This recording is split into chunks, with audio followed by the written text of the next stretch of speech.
माझ्या महाराष्ट्रातील बांधवांनो, भगिनींनो आणि मातांनो, नमस्कार. जय महाराष्ट्र. बऱ्याच दिवसानंतर आपण भेटतो आहोत.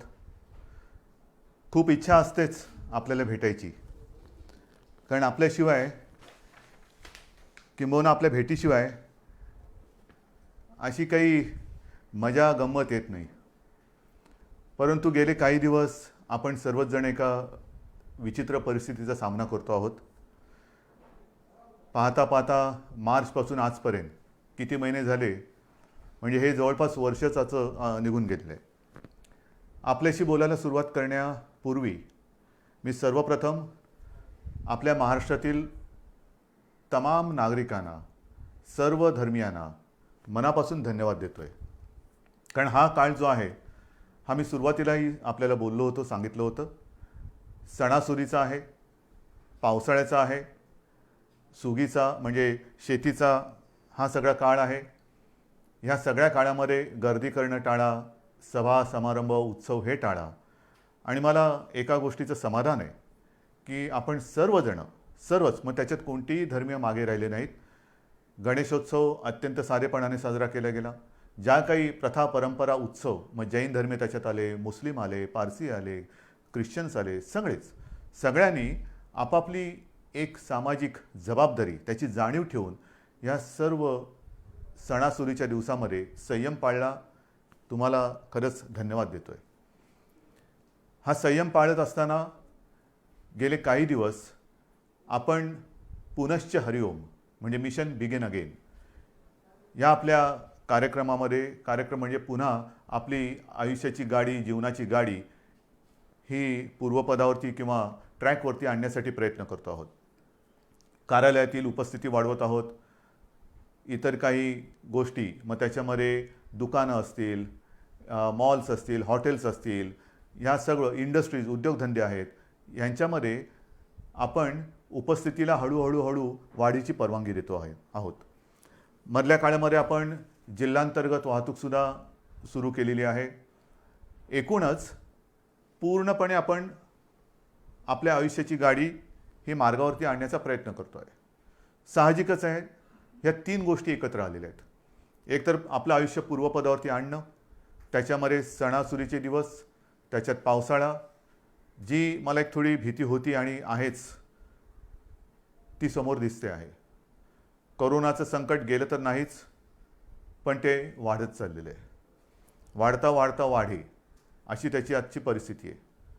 संपूर्ण जगामध्ये जणू काही दुसरी लाट येते की काय, किंवा आले की काय, अशी भीतीदायक चित्र आपल्यासमोर येत आहेत.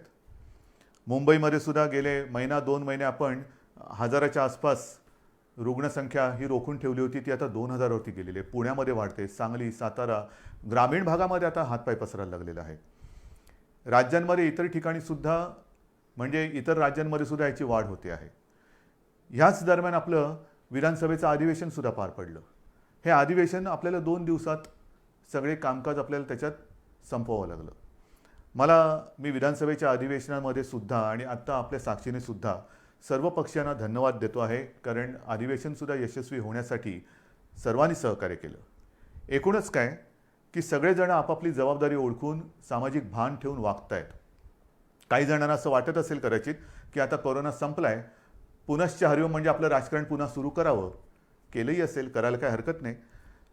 तूर्त मी राजकारणाबद्दल काही बोलणार नाही, पण राजकारणाबद्दल आणि एकूणच महाराष्ट्राच्या बदनामीचा जो काही डाव आखला जातोय त्याच्याबद्दल एकदा मात्र मी जरूर मुख्यमंत्रीपदाचा मास्क हा थोडा वेळ बाजूला ठेवून आपल्याशी बोलणार आहे. त्यातले सुद्धा धोके आणि एकूण ज्या काही गोष्टी आहेत त्या आपल्यासमोर मी नक्की मांडणार आहे. मी बोलत नाही याचा अर्थ असं नाही की माझ्याकडे उत्तर नाही, पण एक मुख्यमंत्रीपदाच्या खुर्चीवरती बसलेला आहे, त्याला साजेसं काम आपल्याला करावं लागते. एकूण महाराष्ट्रामध्ये सगळं काही वाताहत झालेले आहे असं नाही आहे. महाराष्ट्र सरकार याही प्रतिकूल परिस्थितीमध्ये, मग ते पूर्व विदर्भातील पूर परिस्थिती असेल, निसर्ग चक्रीवादळाचा फटका असेल, मधल्या काळात अघोषित एक वादळ मुंबईमध्ये येऊन गेलं म्हणजे निसर्गाचं, अशा अनेक गोष्टी ह्या भेडसावत आहेत. पण याही परिस्थितीत महाराष्ट्र सरकार हे आपल्या सगळ्यांच्या आशीर्वादाने खंबीर पावलं टाकत आहे, यशस्वीपणाने पुढे चाललेलं आहे. हे केवळ आणि केवळ आपल्या आशीर्वादाचंच हे बळ आहे. आज मी काही गोष्टी आपल्याशी बोलणार आहेच, पण सुरुवात करताना मी करोना या विषयावरतीच बोलणार आहे. कारण करोनाचं संकट हे आता हळूहळू अक्राळ विक्राळ रूप धारण करेल की काय, अशी एक जगभर चिंता व्यक्त केली जाते.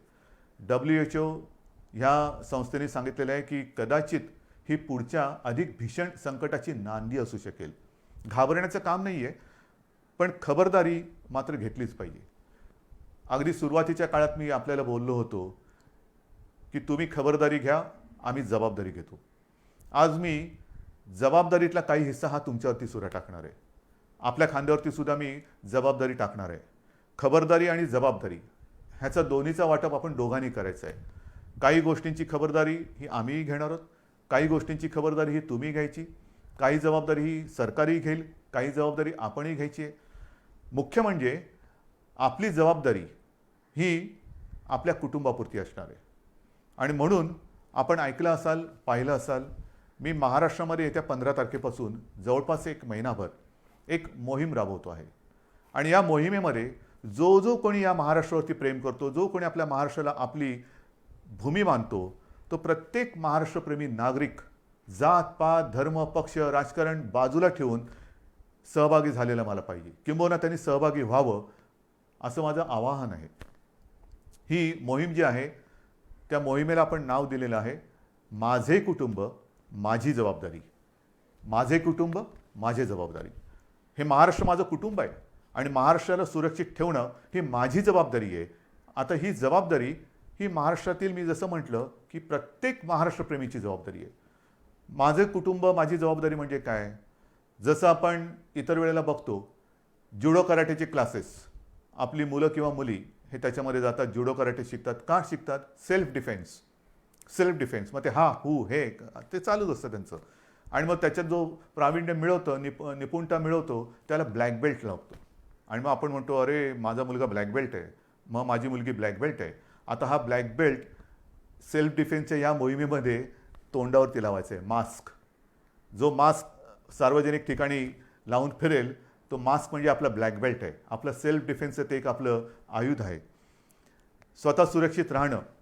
आजपर्यंत लस कधी येणार, औषध कधी येणार, चर्चा चरवणं खूप ऐकतोय. मधल्या काळामध्ये लस उत्पादक एका कंपनीला थोडंसं थांबावं लागलं, पॉज बटन दाबावं लागलं, पुन्हा त्यांचा प्रयोग सुरू झालेले आहेत.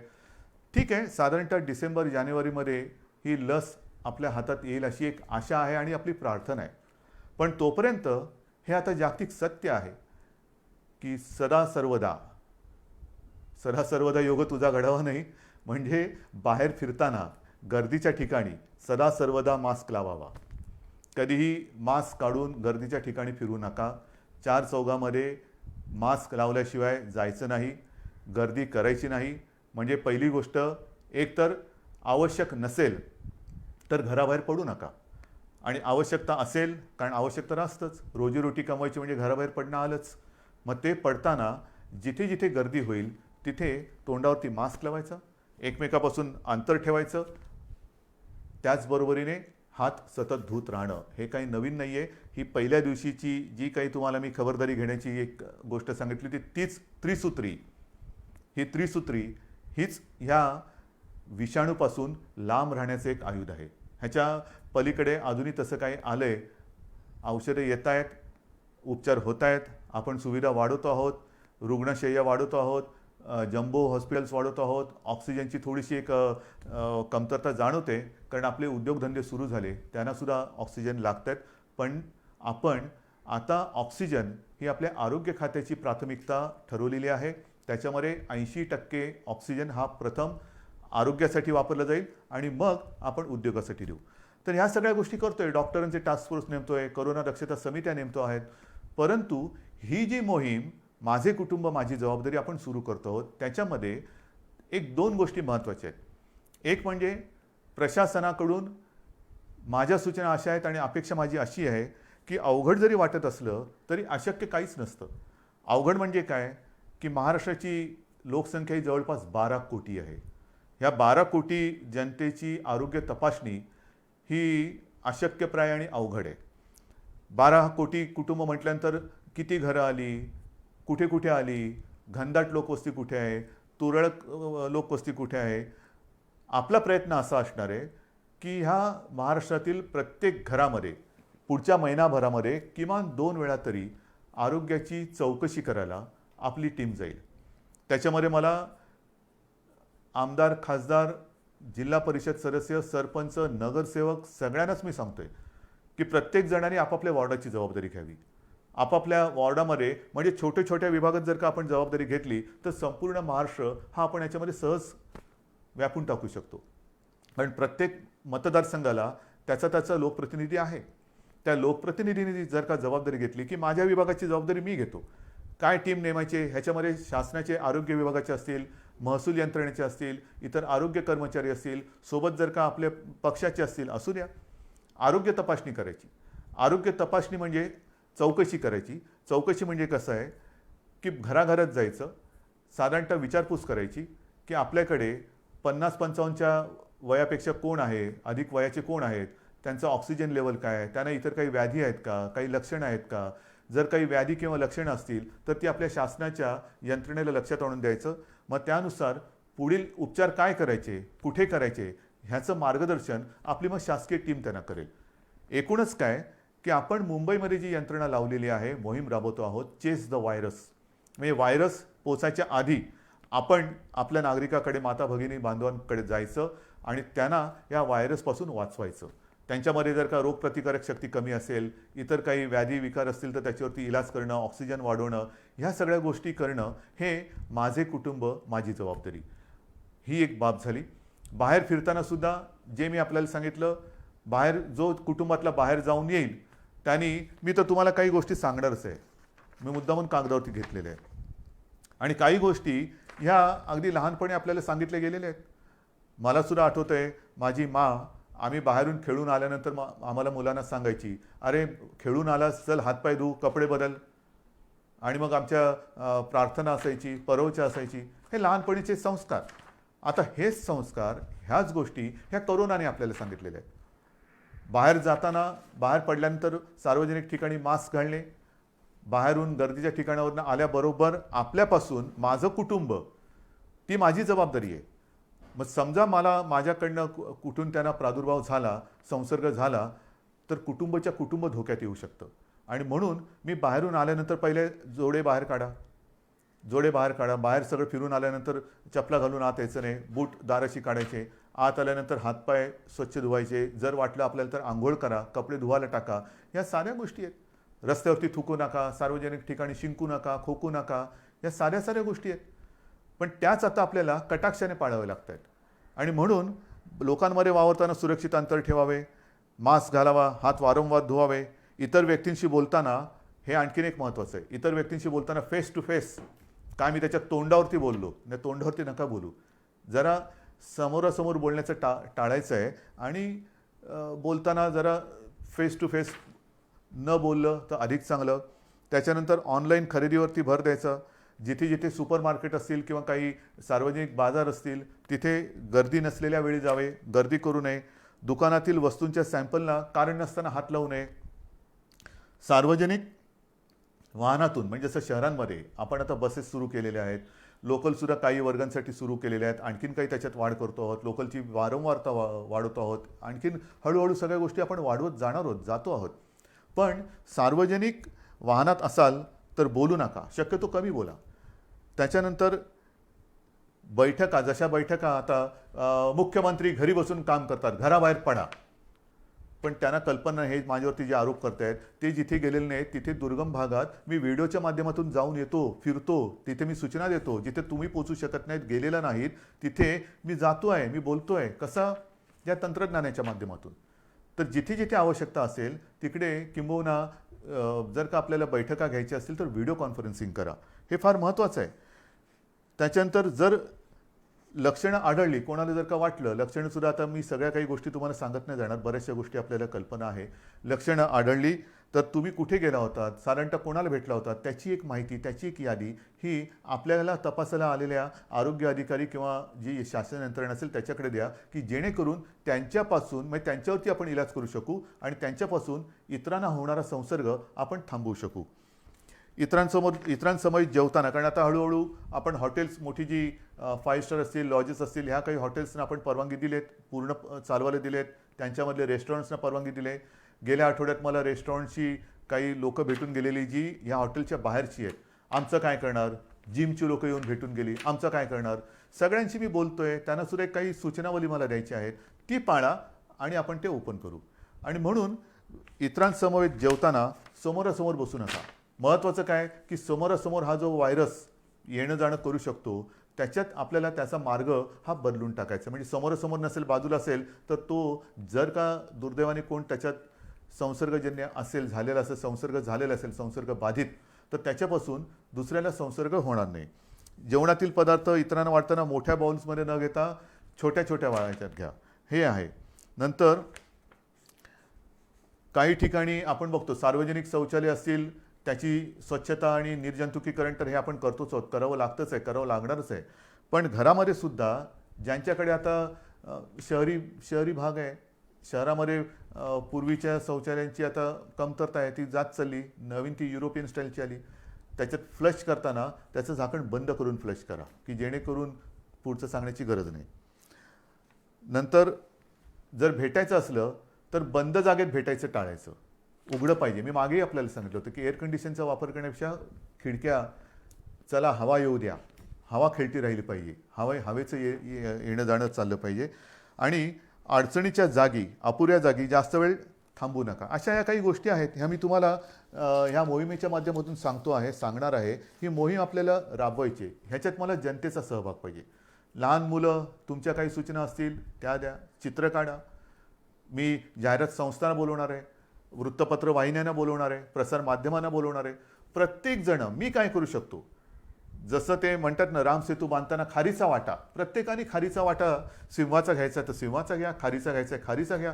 पण मी या मोहिमेत आहे हे मला पाहिजे. सगळ्या जणांनी अत्यंत प्रामाणिकपणाने या मोहिमेत सहभागी होऊन, हे युद्ध आहे, हे युद्ध आता सार्वत्रिक, सगळी ज्या वेळेला जनता रस्त्यावरती उतरते तेव्हाच त्या युद्धामध्ये यश मिळतं. आजपर्यंत आपण हे युद्ध घरी बसून लढत होतो. आता मला तुम्हाला एक एक गोष्टी मी उघड करत चालू असताना, अजून मी पूर्ण ओपन केलेल्या नाहीत, कारण व्हायरस वाढतो आहे. पुन्हा लॉकडाऊन करायची वेळ येऊ नये हीच एक अपेक्षा आहे. पण जर ह्या गोष्टी तुम्ही कटाक्षाने पाळणार असाल तर, अजूनही मला काही ठिकाणी दिसतंय, मी येता जाताना बघतो, हळूहळू मुंबईमध्ये सुद्धा शिथिलता यायला लागलेली आहे. मास्क असतात पण ते मास्क कसे हनुवटीवरती असतात. आज मी मास्क घातला नाही कारण मी एकटा या खोलीत तुमच्याशी बोलतोय, पण हनुवटीवरती मास्क असतात, म्हणजे तोंडावरनं नाकावरनं काढलेले असतात. अनेक जण एकटे जेव्हा धावत असतात तेव्हा तोंडावरती मास्क असतात, आणि मित्र भेटल्यानंतर जवळ जाऊन मास्क काढून बोलतात. म्हणजे जिकडे मास्क तशी आवश्यकता नाही एकटे असताना, तिकडे मास्क, आणि भेटल्यानंतर गप्पा मारताना मास्क काढून बोलत आहेत. तर नाही, मला असं वाटतं की जसं इतर देशांमध्ये त्यांनी केलेलं आहे, संपूर्ण ओपन केलेलं आहे, पण कायदे कडक केलेले आहेत. सार्वजनिक ठिकाणी मास्क घातला नसेल तर कडक दंड.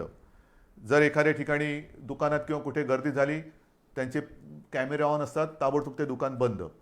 बसमध्ये सुद्धा किंवा मेट्रोमध्ये सुद्धा गर्दी झाली, ताबडतोब तिकडे ती कारवाई केली जाते. तर ह्या काही गोष्टी ह्या कायद्याने करण्याची गरज आहे का? का आपण आपली सुरक्षितता किंवा आपली जबाबदारी आपण पार पाडू शकत नाही का? आपण करू शकतो, पण हे कायदे काही ठिकाणी आपल्याला जरूर करावे लागणार. जर का मास्क घातला नाही, दंड करावा लागणार. गर्दी झाली, पुढची थोडीशी कारवाई करावी लागणार. तर अंगवळणी या गोष्टी पडेपर्यंत थोडंफार आपल्याला या गोष्टी समजून घ्याव्या लागतील. शिथिलता आपल्या वागण्यात येता कामा नये. आयुष्यामध्ये हे संकट, हे कदाचित जगावरचं पहिलं महाभयानक संकट असेल, आणि त्याचा सामना आपण करतोय, आपली पिढी त्याचा सामना करते आहे. आणि हे संकट हे शेवटचं असेलच असं नाही, कदाचित पुढे अशी संकटे येऊ शकतील, आणि एकूणच ह्या संकटातून बाहेर पडताना पुढच्या संकटाचा सामना कसा करावा ते ह्या संकटातून आपण शिकू शकतो. हे झालं या कोरोनाच्या बाबतीमध्ये. पण गेल्या काही दिवसामध्ये ज्या काही गोष्टी आपण सरकार म्हणून केलेल्या आहेत, वादळं मागून वादळं, मग ती निसर्गाची वादळं असतील, राजकीय वादळ तर ठीक आहे, त्याचा सामना तर मी करेन तुमच्या सगळ्यांच्या सोबतीने. परंतु खास करून मला एका गोष्टीचं समाधान वाटते की याही कठीण परिस्थितीत आपण जे वचन शेतकऱ्याने दिलं होतं की तुमचं यांचं कर्ज पीक कर्ज हे 2 लाखापर्यंत आहे, त्या महाराष्ट्रातील सर्व शेतकऱ्यांना आपण कर्जमुक्त करणार. जवळपास 29.5 लाख शेतकऱ्यांना आपण कर्जमुक्त केलेले आहे. एक अभिमान आहे, नक्कीच अभिमान आहे की पहिलं अधिवेशन जे आपलं झालं होतं नागपूरचं, त्या अधिवेशनात आपण जाहीर केलं होतं आणि त्याप्रमाणे जाहीर केल्याप्रमाणे आपण जवळपास 29.5 लाख शेतकऱ्यांना कर्जमुक्त केलेलं आहे. यावर्षी विक्रमी कापूस खरेदी केलेली आहे. जिथे जिथे जे काही नुकसान झालेलं आहे, आणखीन काही झालेलं असेल, तिथे तिथे सरकार म्हणून आपली जबाबदारी आपण पार पाडतो आहोत. एकूणच सरकार शेतकऱ्यांच्या आणि महाराष्ट्रातील नागरिकांच्या सोबत त्यांच्या पाठी खंबीरपणाने उभं आहे.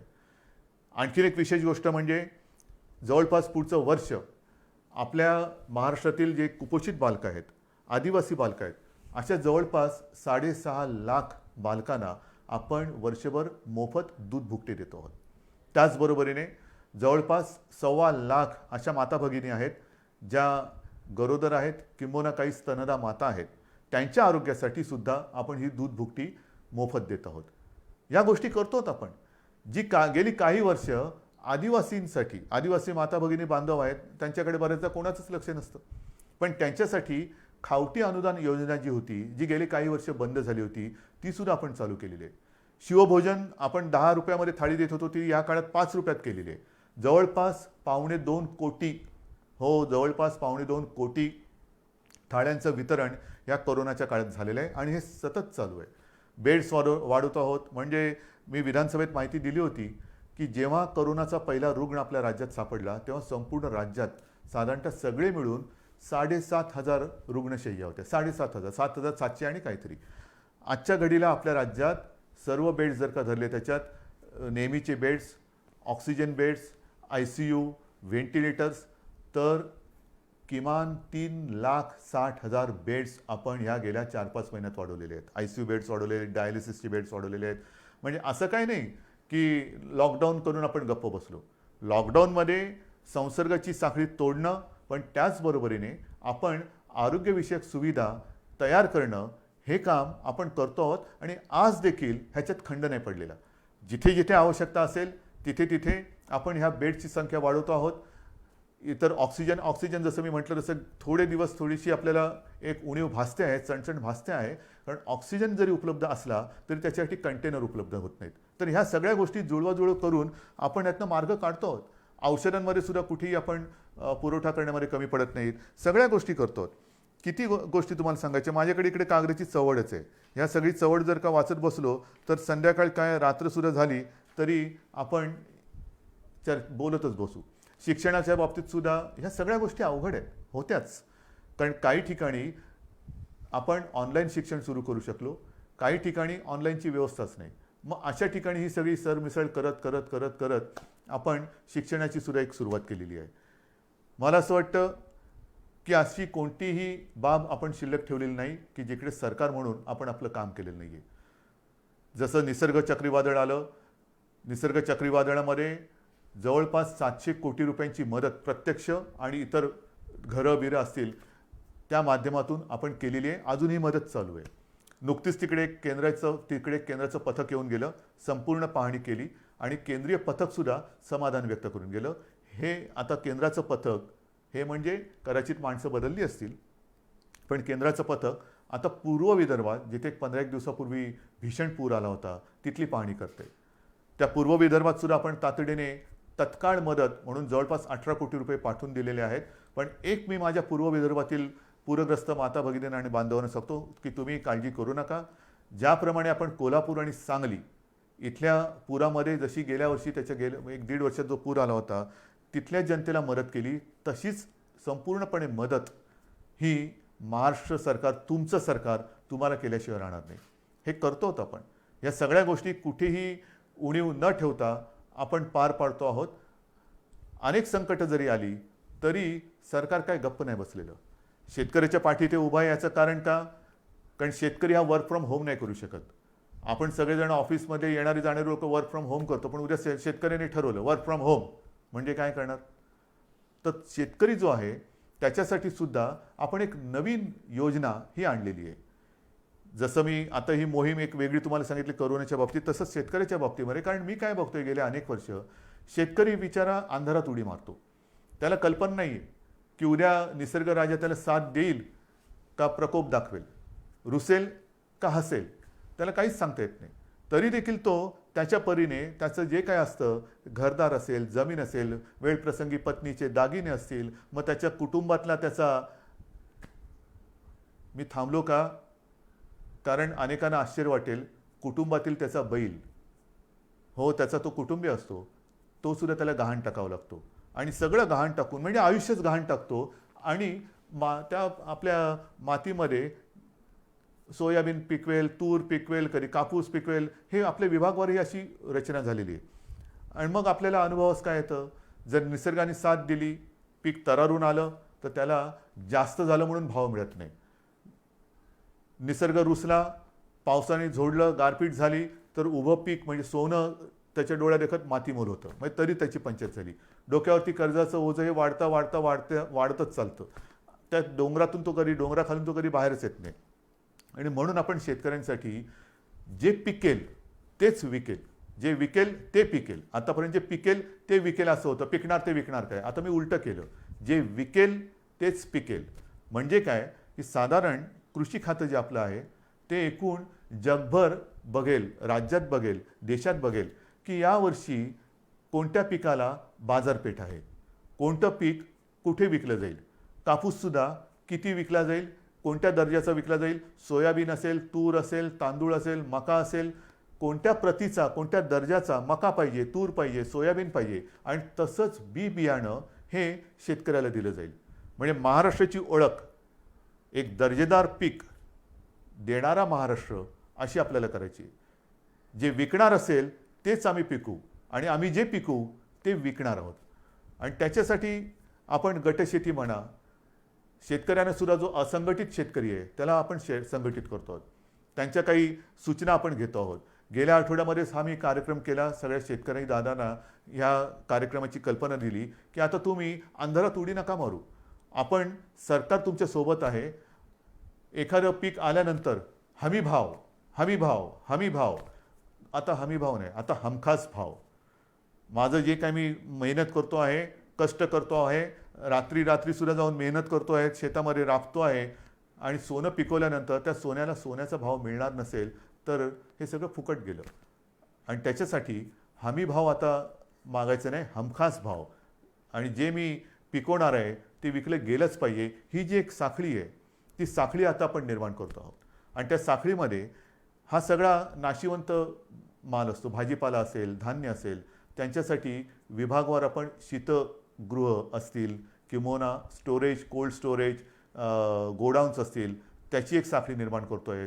त्यांना येण्या जाण्याची जी काय माल वाहतूक असेल ती जी वाहतूक आहे त्याच्यासाठी वेगळं काही आणखीन करता येते का ते बघतोय. त्यांना वाहनं उपलब्ध करून द्यायची, बाजारपेठ उपलब्ध करून द्यायची, कोणत्या बाजारात कसली मागणी आहे त्याच्याप्रमाणे तो त्याचा माल तिकडे नेऊन विकायला त्याला आपण मदत करणार आहोत. अशा अनेक गोष्टी आपण शेतकऱ्यांसाठी करतोय. आपल्या राज्यातला शेतकरी ह्या कर्जबाजारी यापुढे राहता कामा नये. स्वतःच्या पायावरती अभिमानाने तो बोलला पाहिजे की मी माझ्या महाराष्ट्रातला शेतकरी आहे. आणि ही जी आताची कोरोनाची एक लाट येते, लाटेमागून लाट, ह्याच्यामध्ये असं म्हटलं जातं की अनेक देशांमध्ये भूकबळी जाण्याची शक्यता आहे. भूकबळी म्हणजे त्या देशांमध्ये शेती जिथे होत नाही तिथे त्यांना अन्नधान्य हे बाहेरून आणावं लागतं. हा आपला देश हिंदुस्थान हा तर कृषीप्रधान देश आहे. आणि कृषीप्रधान देशामध्ये महाराष्ट्र हे सगळ्यात प्रगत प्रयोगशील राज्य आहे.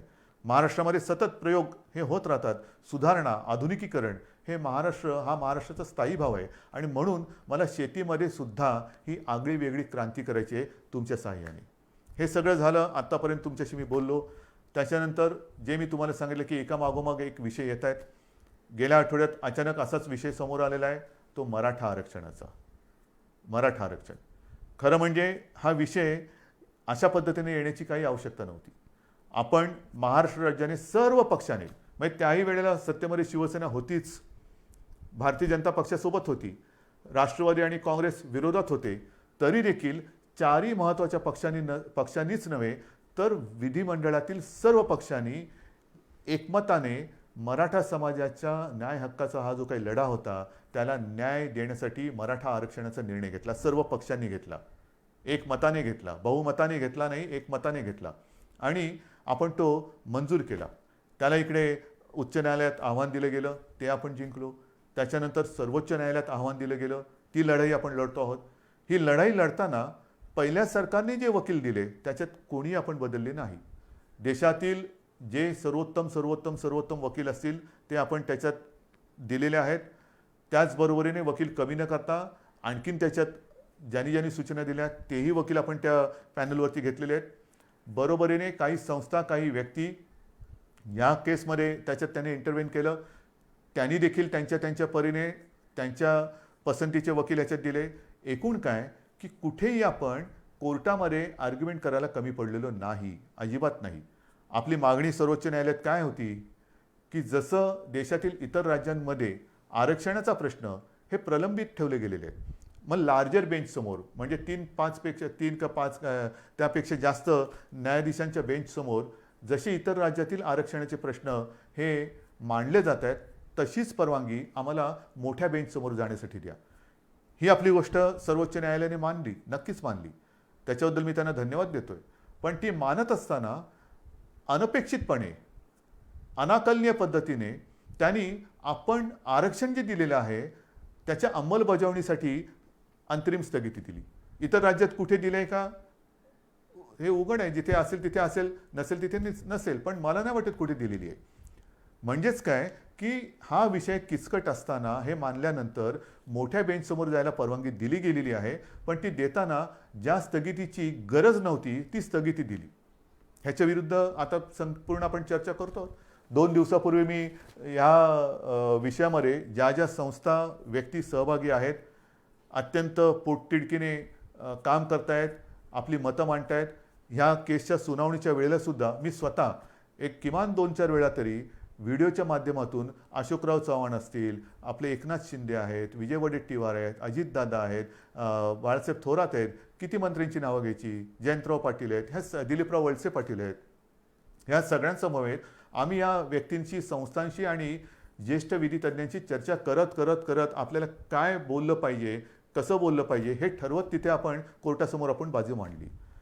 तरी हा निकाल आला. आता सुद्धा 2 दिवसापूर्वी आपण ही बैठक घेतली. काल सुद्धा अशोकरावांनी आणि इतर मंत्र्यांनी, ज्येष्ठ विधी तज्ज्ञ जे आहेत, मुकुल रोहतगी आहेत, आणखीन सगळे आपले वकील आहेत, त्यांच्यासोबत एक व्हिडिओ कॉन्फरन्स केली. आपल्याशी बोलल्यानंतर पुन्हा मी त्या बैठकीला आता जाणार आहे. उद्या परत काही बैठक होईल. एकूण काय की सर्वांची मतं लक्षात घेऊन पुढे काय करायचं, जोपर्यंत ह्याचा निकाल लागत नाही तोपर्यंत आपण पुन्हा कोर्टात तर जाणार आहोत, पण ते जाताना नेमकं काय गाऱ्हाणं मांडायचं, कोणासमोर मांडायचं, कसं मांडायचं, अगदी विरोधी पक्ष नेत्यांना सुद्धा मी आपल्यासमोर येण्यापूर्वी फोनवरती बोललेलं आहे. ते बिहारमध्ये आहेत आत्ता.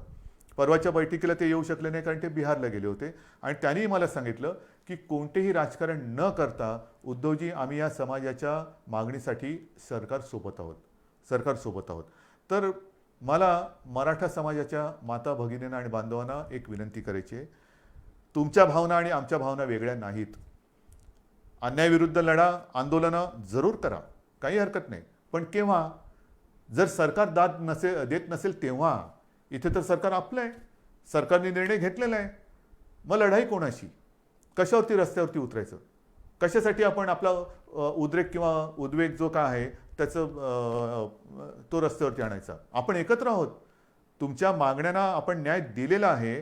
त्याला आव्हान दिलं गेल्यानंतरही राज्य सरकार ही तुमची बाजू हिरारीने, जिद्दीने, चिकाटीने, चिवटपणाने आणि वेळप्रसंगी आक्रमकपणे ही न्यायालयासमोर मांडते आहे. सरकार तुमच्यासाठी भांडत आहे. तुमच्या सगळ्यांच्या सूचना त्यांचा गांभीर्याने विचार करून आम्ही मार्ग काढतो आहोत.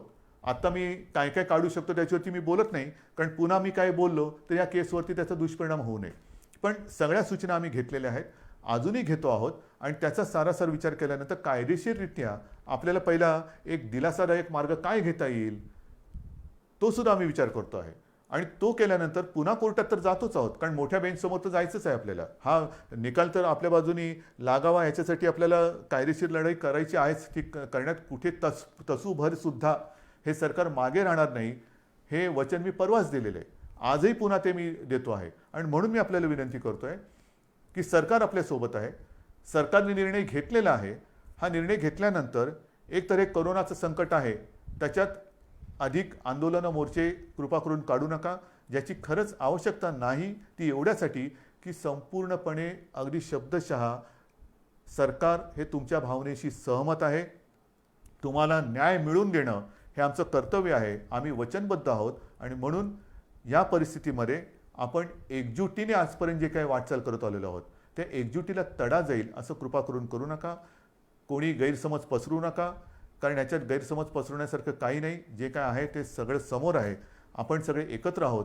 एकजुटीने हा न्याय मिळवून घेतल्याशिवाय थांबायचं नाही हा निर्धार करून आपण पुढे जात आहोत. म्हणून महाराष्ट्रातील तमाम जनतेला मी पुन्हा एकदा विनंती करतो आहे की हे करोनाचं संकट, या संकटामध्ये आता जबाबदारीचा सुद्धा एक हिस्सा हा आपल्याला घ्यावा लागणार आहे. गावोगावी ज्या वेळेला ही पथकं येतील तेव्हा आपण स्वतःहून त्याला सहकार्य करा. कोणी घाबरण्याचं कारण नाही. करोना जरी औषध नसलं तरी वेळेमध्ये जर का लक्षात आला तर अनेक जण हे बरे होऊन सुखरूप घरी गेलेले आहेत, जात आहेत. रोजचा आकडा हा पुरेसा बोलका आहे. पण हे संकट वाढतंय हे सुद्धा तितकंच खरं.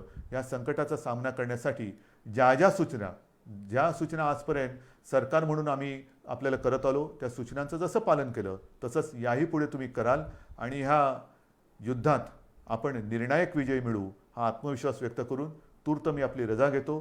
जय हिंद, जय महाराष्ट्र.